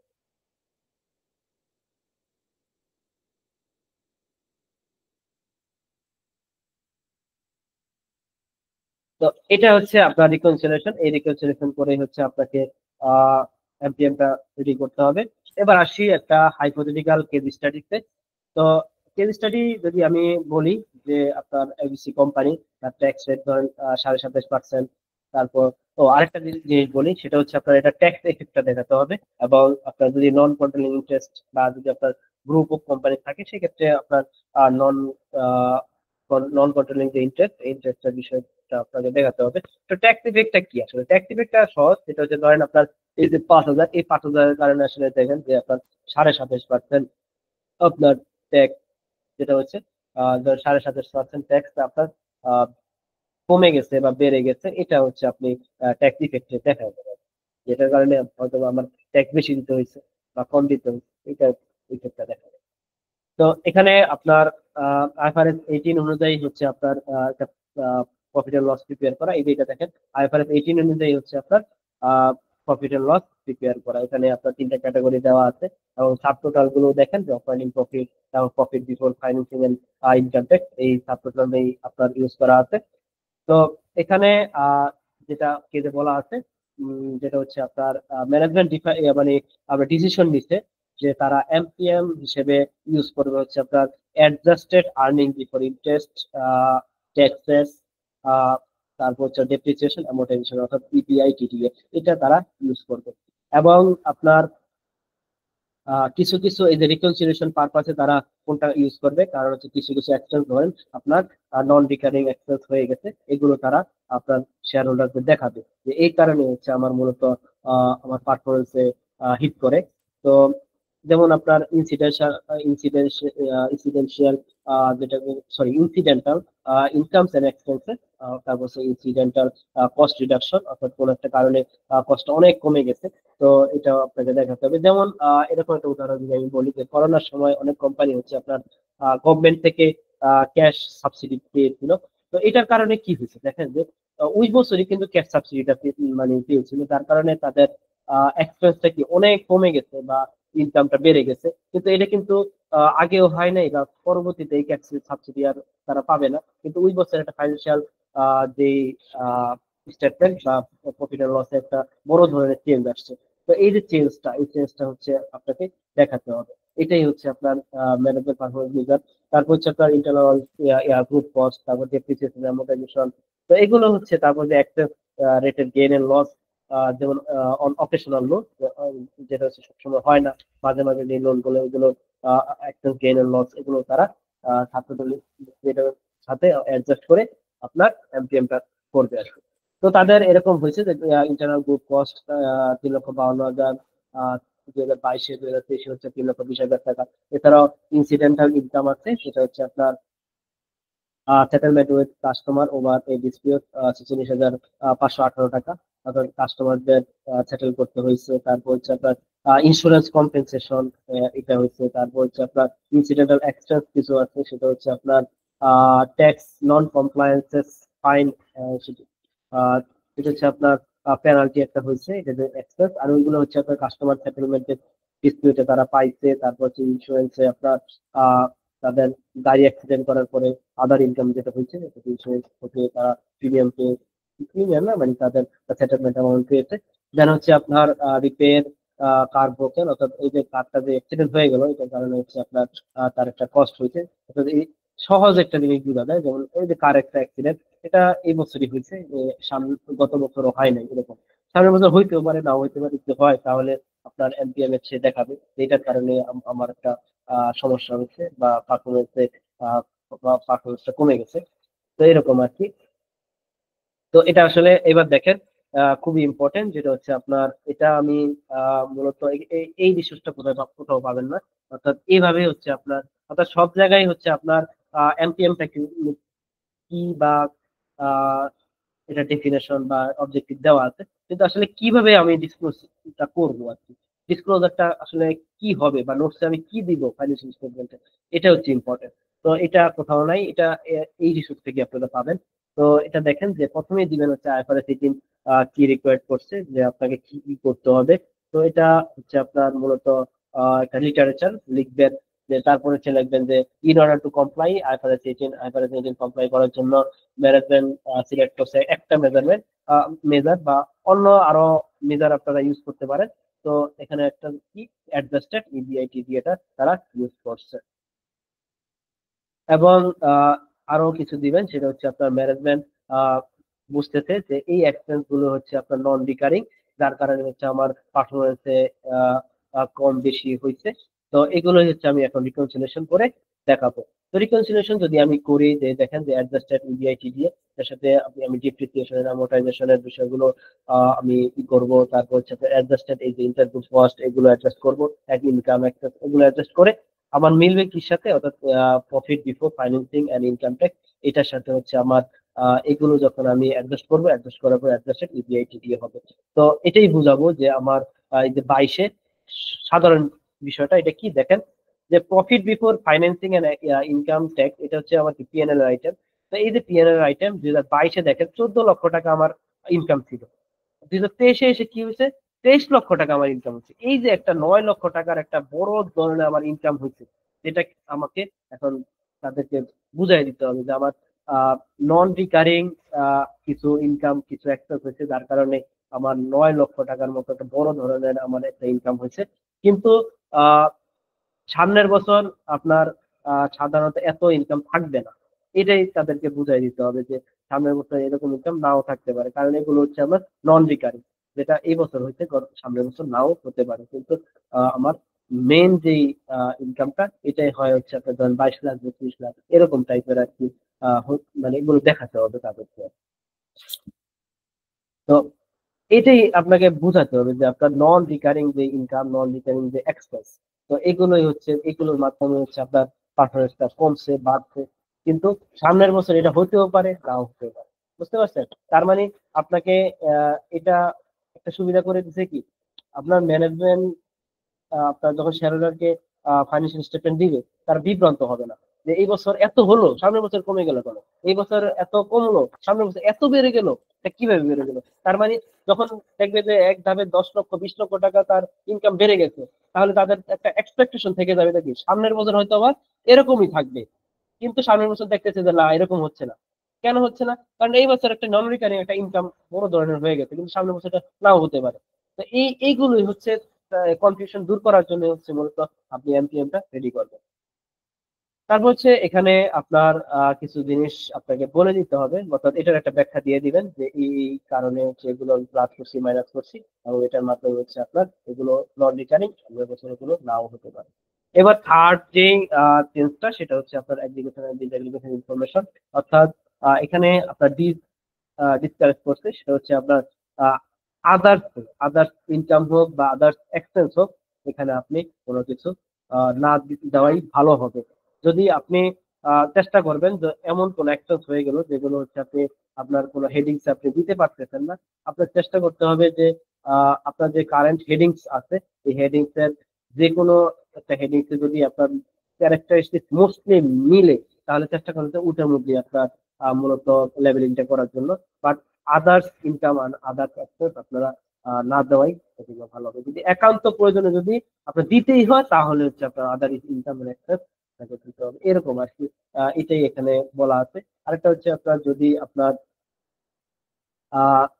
অ্যাগ্রিগেশন অর্থাৎ আপনার সাবটোটাস যেগুলো আছে সেগুলোকে, সাবটোটাস না সরি, লেবেলিং বা অ্যাগ্রিগেশন বা হেডিংস আমরা দেখি, এই হেডিংসটাকে যত বেশি আপনার ডিফাইন করা যায়, ঠিক আছে। অর্থাৎ আপনাকে আহ, ধরেন আপনার স্যালারি এক্সপেন্স হলো, বোনাস এক্সপেন্স হলো, ধরেন আপনি স্যালারি এক্সপেন্সের নামে একটা দিলেন, বোনাস নামে একটা দিলেন, মানে ব্যাপারটা হচ্ছে আপনাকে শেয়ার হোল্ডাররা যাতে খুব সহজে আপনার এক্সপেন্স গুলো আপনার ধরতে পারে এবং ক্যারেক্টারিস্টিক বুঝতে পারে সেক্ষেত্রে, সেজন্য হচ্ছে। এবং এটা হচ্ছে মূলত রিপোর্টিং পারপাসেই মূলত আহ, এটা এই চেঞ্জটা আনা আসছে। এবার আসি যে আপনার প্রেজেন্টেশনের যে অপারেটিং এক্সপেন্স এটা এতটা ইম্পর্টেন্ট না। মূলত অপারেটিং এক্সপেন্স দুই ধরনের হয়ে থাকে বা দুইভাবে প্রেজেন্ট করা যায়। এক হচ্ছে আপনার নেচারের মাধ্যমে, আর একটা হচ্ছে ফাংশন। যেমন নেচার যেটা হচ্ছে আপনার সেলস থেকে আপনি জাস্ট এক্সপেন্সটা মাইনাস করে এখানে সব এক্সপেন্স আপনি একসাথে করে আপনার অপারেটিং প্রফিট দিয়ে করতে পারেন। সেটা সেখানে ওই যে যেটা বললাম যে গ্রস প্রফিটের ক্ষেত্রে তো আপনার কোনো ধরা বাধা বা আপনাকে এই ছাত্র কাজটা ইউজ করতে হবে এরকম কিছু বলে নাই। গ্রস প্রফিট আপনি না ইউজ করেও আপনি সবকিছু একসাথে এক্সট্রাস করে আপনি মাইনাস করে, কিন্তু অপারেটিং প্রফিট যেহেতু আপনার ডিফাইন করা যে এই নামে আপনার কি বলে যে ছাত্র কাজটা দিতে হবে, সেহেতু আপনার এটা ম্যান্ডেটরি। তো অপারেটিং প্রফিট নিয়ে আপনি জাস্ট অপারেটিং অ্যাক্টিভিটিসটা সাজাতে পারেন, বা এভাবেও পারেন যেটা আমরা জেনারেলি করে থাকি, যেটা হচ্ছে আপনার গ্রস প্রফিট যেন হচ্ছে আপনার আদার অপারেটিং ইনকাম এক্সপেন্স বা অপারেটিং এক্সপেন্স গুলো আপনি নিয়ে তারপর অপারেটিং প্রফিট আমরা দিয়ে থাকি।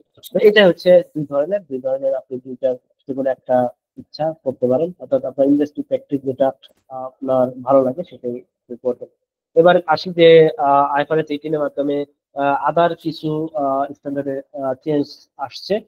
তো আদার্স কিছু স্ট্যান্ডার্ড চেঞ্জের মধ্যে হচ্ছে আপনার আইফারএস 7 এ মূলত প্রেজেন্টেশনে কিছু চেঞ্জ আসছে। আপনার আইফারএস 7 কি, সরি আইএস 7 হচ্ছে আপনার ক্যাশ ফ্লো। তো ক্যাশ ফ্লোতে আমরা জানি যে ডিরেক্ট মেথড, ইনডিরেক্ট মেথডে কিছু চেঞ্জ আসছে। একটা চেঞ্জ আসছে কি যে আপনার আমরা শুরু করতাম কি দিয়ে, যে প্রফিট বিফোর ট্যাক্স দিয়ে শুরু করতাম। এটা এখন আর প্রফিট বিফোর ট্যাক্স দিয়ে শুরু করা যাবে না।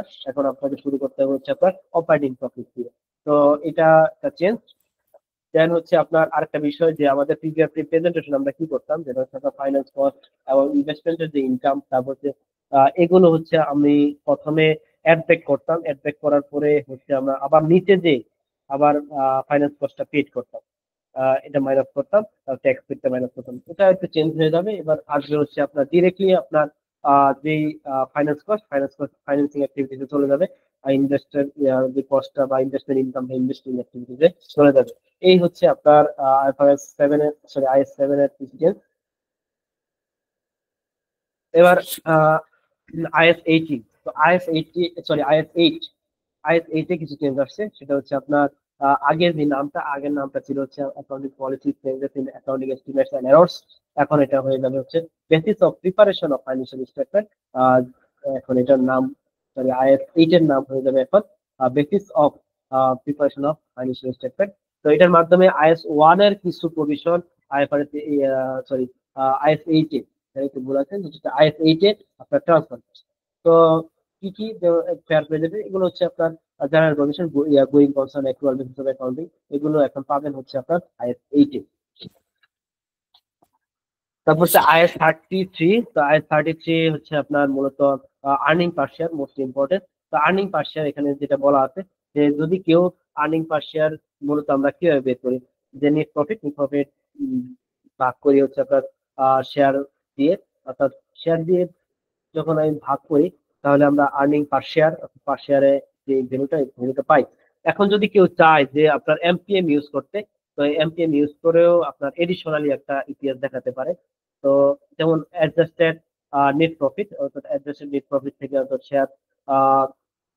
যে শেয়ারের ভ্যালুটা মাইনাস করতে হবে, শেয়ারের নাম্বার অফ শেয়ারটা যখন ভাগ করবে তখন হচ্ছে আপনার অ্যাডজাস্টেড আর্নিং পার শেয়ার, এটাও তারা দিতে পারবে। এবার আসি, সেটা হচ্ছে আপনার লাস্ট নট দ্য লিস্ট, সেটা হচ্ছে ইফেক্টিভ ডেট এন্ড অ্যাপ্লিকেশন। আমি অলরেডি আপনাদের বলেছি, সেটা হচ্ছে আপনার কেউ যদি আর্লি অ্যাডাপশন করতে চায় আপনার করতে পারে, অর্থাৎ 2025-এর 1 জানুয়ারি থেকে যদি কেউ আইফারএস 18 ফলো করে ফাইন্যান্সিয়াল স্টেটমেন্ট প্রিপেয়ার করতে চায়, সেহেতু তারা করতে পারবে। কিন্তু আপনার 2027-এর পরে আর এটা আর ঐচ্ছিক থাকবে না, আপনার ম্যান্ডেটরি হচ্ছে আপনার আইফারএস 18টা ফলো করতে হবে। এটাই হচ্ছে মূলত আপনার অ্যাপ্লিকেশন টাইমটা। এবং এখন থেকে যদি কেউ করতে চায় তাহলে তাকে অবশ্যই ডিসক্লোজার গুলো মেনটেন করতে হবে, যেমন হচ্ছে আপনার ম্যানেজমেন্ট ডিফাইন্ড পারফরমেন্স মেজার, এগুলো হচ্ছে আপনার দিতে হবে।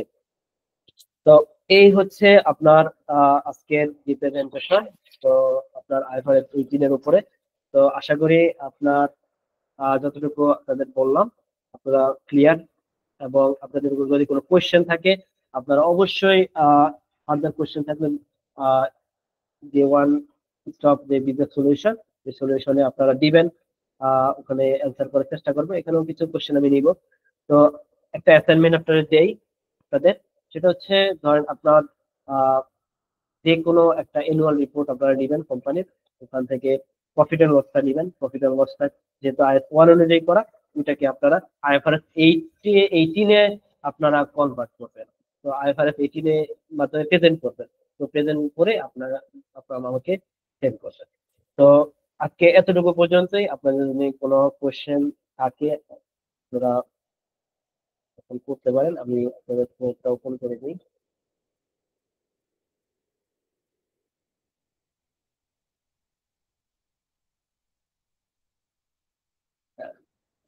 অলরেডি মাইক্রোফোন অন, যদি কোনো কোয়েশ্চেন থাকে আপনারা বলেন।